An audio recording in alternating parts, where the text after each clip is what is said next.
Welcome to Salsido Paranormal. I'm your host, James Salsido, and tonight I'm sharing experiences, true paranormal stories from the web. As always, you can find all episodes of the show along with links to social media, ways to listen, and ways to support the show at the website, and that is salsidoparanormal.com. That's SALSIDO paranormal.com. There are many ways to support the show. You can share the show with others and rate and review it on your favorite podcast platforms. You can also sign up for the Patreon feed for as little as $1 a month and get all the extra content there. And you can check out the merchandise store and get all kinds of shirts and other items there with designs made by friends of the show. Also, please follow friends of the show, Jen, the Arcane Observer, who is the co-host of the show on Saturdays when she's able to join me, and Michael Strange of Trouble Minds Radio and the Trouble Minds Radio Network, KUAP Digital Broadcasting, where you can hear all kinds of amazing shows as well as my own 24/7 online for free. So thank you all for being here. I see you all there in the Discord here, and I appreciate that. And yeah, let me get to these true stories here, and we'll get through as many as we can in the time that we have here. So, this next one says, this happened in October of 2015, and I was 18. My cousin and I were hanging out at his house when we heard a woman screaming. Now, I know what you might be thinking. Oh, it was his girlfriend or a roommate. But he lives alone on a dirt road, so it couldn't have been that. So we went into the guest bedroom, but didn't find anything. Then in December of 2015, it snowed and he couldn't work, so we did a video chat. I said, "Something's behind you." So he turned around, and I kid you not, a girl with a pink shirt was there, and he ran out of there as fast as he could. Then in 2016, he moved out of that house, and it is now abandoned, and he hasn't had another experience ever again. And that's where that one ends. It sounds like there was some activity tied to that property. The screaming is something I've heard of before, and it's weird because so often I've heard it this here and there a couple times over the years. It's faint, and yet it sounds like a scream, and or at least someone shouting out, and yet it doesn't sound as loud as it should be. And a lot of times, from the experiences I've read about and the couple that I've had over the years at just random places, uh, it's hard to trace where the sound is coming from. But that alone, it might have been someone out there, or even some. Uh, I've heard of. I've heard that foxes can sound. I think it's foxes can sound like women screaming. Is maybe there's some other animal I'm not thinking of as well. Um, Even if you want to write that off, and I wouldn't blame anyone for that. Um, Sort of pass that off as well. That may have just been an animal somewhere.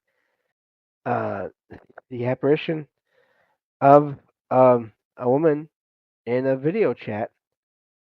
That's kind of hard to write that off, and that's fascinating. Though this is not the first time I have come across accounts like this where two people are on a video chat or video call or whatever you want to call it now, and someone will see something, or in some cases will hear something, and it's not, it can't easily be explained away because it doesn't match with whoever's in on the other end of the call. and whoever's around with them, or in many cases, there's not supposed to be anyone there with them.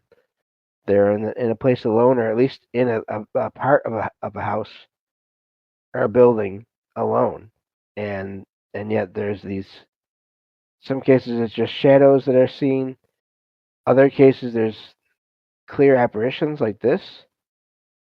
Um, I wonder about that property as far as the history of the location and all that. But this is not uncommon, and this goes back to something I've been mentioning over the last couple of years here. I think that um, we're only going to see more of this kind of paranormal intersecting with technology, and people having more of these experiences as that is um, there are more that's possibly uh, spirits or souls of people that are more familiar with technology.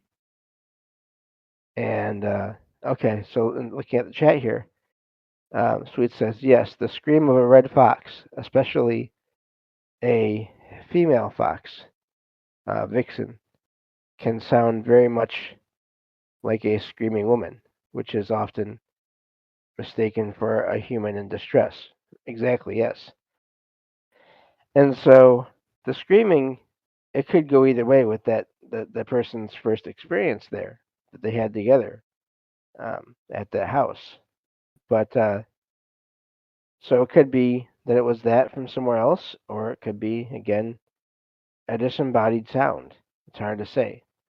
But I always like to keep that in mind, especially with all these things, because I do think it's important when it applies when it seems like it might be uh, a possible alternative. Um, I think it's important to keep in mind the mundane explanations. Let's see here. Looking at the chat again from Sweets. This high pitched, startling sound is used by foxes for communication, most often during mating season, to attract males or as a territorial warning. Okay. Thank you for that. Yeah. So just to keep in mind, yes, I think there are both things can exist at the same time. Yes, there can be um, mundane logical explanations for things, but also I think there can be paranormal, the unexplained things happening, um, and you have to try to do your best whenever you can to figure out what's going on as well as you can. So the screaming, that's an option I think it's important to consider. The apparition of a figure in the live video call, that's something entirely different. But again, are those two connected? It's possible. So let's get on to this next true story here. This one says, this happened a while ago. My friend and I were 16 at the time. We just got back to his house from scootering around the neighborhood. It had been dark for a while. It was around 8 or 9 p.m. We were in his garage, and my friend freaked out and told me to look at this person. He has one street light on his street, and a lady wearing a white gown was standing directly under it. Our heart, hearts, wow, I can't even talk. Our hearts dropped. She was maybe 50 to 60 yards away from us. This wasn't a normal lady. Her long black hair was over her face, her arms hanging by her sides, and she had bad posture with her shoulders slouched and her head slightly down. She was standing directly under the light, not a single movement. The best way to describe her was that she looked similar to the girl in from The Ring, the movie, just taller. We looked away, freaking out, to have our other friend look. I promise you, we didn't look away for more than 10 seconds, and she completely disappeared. There was nothing for her to hide behind, and no one running down the street. She just vanished. That's why we both can't explain it, and why things like a prank or someone sleepwalking were immediately ruled out. I write this because my friend and I were recalling the situation. It scares us to this day. We are both happy we witnessed it together and can share the story with one another. We've seen the stories about the lady in white, and that's our best explanation. We would still call ourselves non believers, but we can't explain this. If anyone has similar experiences, please share. Thank you. And that's where that one ends. That one is really fascinating to me because um, there is this type of apparition that is seen called the lady in white or woman in white uh, that has been around for a very long time. And but the fascinating thing about that is now, over the last several years, there is this variation on that seems to be similar to what. And I never saw the movie because I don't do horror movies because I'm terrible with jump scares. The My ears are very sensitive, so the sudden increase in volume is not pleasant for me. But I've heard of those kinds of. I lost track of thought here. Um, but I've heard of the movie and I've seen images here and there of this woman or girl in white, in a white nightgown, with their hair covering their eyes, their face, and so it's something that's been happening in recent years. But I believe there are at least some accounts of something similar being seen before or around the same time as these movies came out. And so, how is that happening? Um, is there what is behind these apparitions? Is it one consciousness that is picking up on popular culture? I guess it could be multiple consciousness. It could be these various women in white, sort of, or whatever is taking on that appearance, adding this recent image from the minds of people uh, to to um, to make it more memorable or to get more of a reaction from them. So it's uh, it's really odd how this is not the first account I've heard of this or read about this where people claim to see a woman in white, but I guess I should say the other thing is the traditional woman in white usually did not have their hair in front of their eyes in the same way as the movie description, the movie version of that um, that apparition does. Now I have heard of apparitions of women in white sort of looking down so that their hair is somewhat covering their face, but not completely covering it. It's one detail, but it's important because it's a detail that people have been picking up on without uh, being talking with each other about these things all the time. So, uh, and thank you, Molly. I see your chat there. Um, but yeah, so I think this is fascinating. This what is behind these sightings of these women in white? Is it one consciousness? Is it many? And then Of course, the other question: what is the reason for the change in the appearance of some of these apparitions? Is it an intelligence reacting to popular culture, um, and not necessarily to tapping into the actual movies or the technology, even though that's a possibility?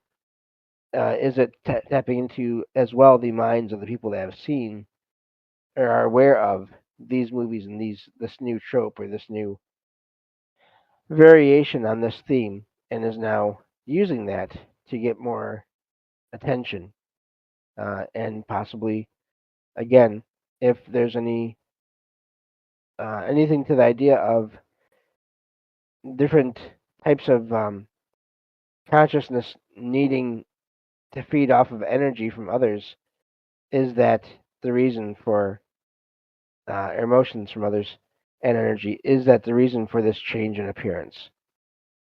Seems possible, but I don't know. So, anyway, let's see if we can get through two more here before we close out this episode for today.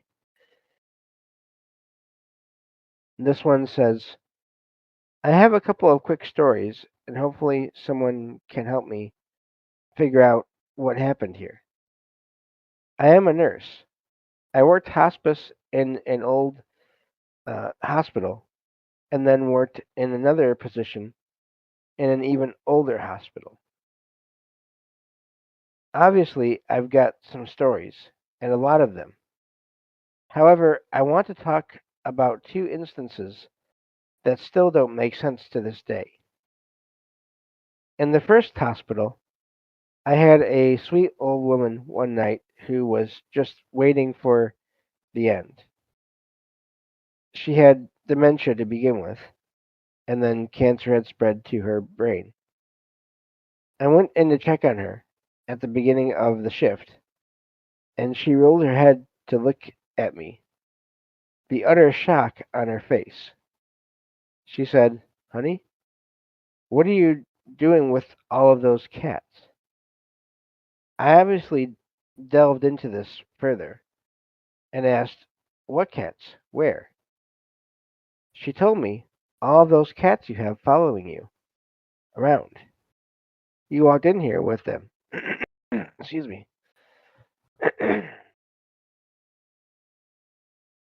Sorry about that. Says, I also obviously did not have cats with me. In the second hospital, I was doing my medicine pass around 9 p.m. My second to last patient was a sweet woman, only in her early 60s, totally alert and oriented, only here for an abnormal heart rhythm. I walked into the room, and this woman did a double take, but seemed less shocked than the first patient. She eyed me up and down and said, They let you keep those things here? I was wondering, what things? So I asked for clarification. And wouldn't you know it, she said it was cats. This time, they were apparently well behaved and waited for me out in the hallway, just outside the open door. We ended up spending about 10 minutes talking about cats and bonding over our mutual love of them and how many we've been lucky to own or know over the years. So, does anyone know what's up with all the cats? That's the end of that one. I really like that one in a way because you have two different people who don't know each other in two different locations, um, seeing the same thing around this one person, this medical um, medical care medical professional. There we go. That's a word. Um, that have claimed to see the same thing without knowing each other. And again, the writer there also being very much um, into cats. But this idea of these cats being there I guess in some kind of spirit form, astral out of body form. Either one. I don't know which one. But that is just fascinating having two people in a row like that pick up on these energies around this person who is doing these important jobs and helping people out as much as they can. It is just fascinating, and having this happen inside, again, medical facilities. So let's get one more in here before we stop for the today. This one says, so I recently moved into an old apartment building that has exactly two vibes at the same time: charming and like it probably has secrets. The kind of place where the floor creaks in Morse code and you're never fully sure if the pipes are knocking or if someone is politely trying to escape the walls. 2 nights ago, I heard a weird hollow thump behind my bedroom radiator. It wasn't loud, just persistent enough that my curiosity eventually overcame my survival instincts. I pulled the radiator forward, expecting dust, maybe a lost sock, possibly a mouse with a bad attitude. Instead, I found a narrow wooden panel with a tiny metal latch. Obviously, I opened it because apparently I've learned nothing from horror movies. Behind it was this cramped cavity between the walls, filled with old newspapers, bottle caps, a single horseshoe, and a little cloth bundle tied up with string. Inside the bundle was a tiny carved figure, barely 3 inches tall, made of bone or something bone adjacent. It looked sort of like a miniature skeleton, but stylized. Long limbs, exaggerated ribs, sorry, head tilted, like it was eavesdropping. Someone clearly put effort into it. I showed it to my neighbor, who shrugged and said, "Oh yeah, the guy who lived there years back was into weird crafts. He ordered a bunch of stuff online, and which sure that explains the bottle caps, but not why the little figure felt warm when I picked it up, or why it's heavier than it should be, or why my cat refuses to stay in the same room as it. For the record, nothing spooky has happened. No footsteps, no whispers, no glowing eyes from vents. Just an uncomfortable sense that it was hidden on purpose. It's currently sitting on top of my bookshelf because I can't decide if throwing it away is disrespectful or exactly what I should do. Every time I walk past, I swear it's tilted a fraction of a degree more, like it's adjusting its posture to keep watching the room. Anyway, I'm not saying it's cursed, but I'm also not touching it again without gloves. And that's all the time we have for this episode. Thank you all for listening, and I will talk to you all next time on Salsido Paranormal. Take care.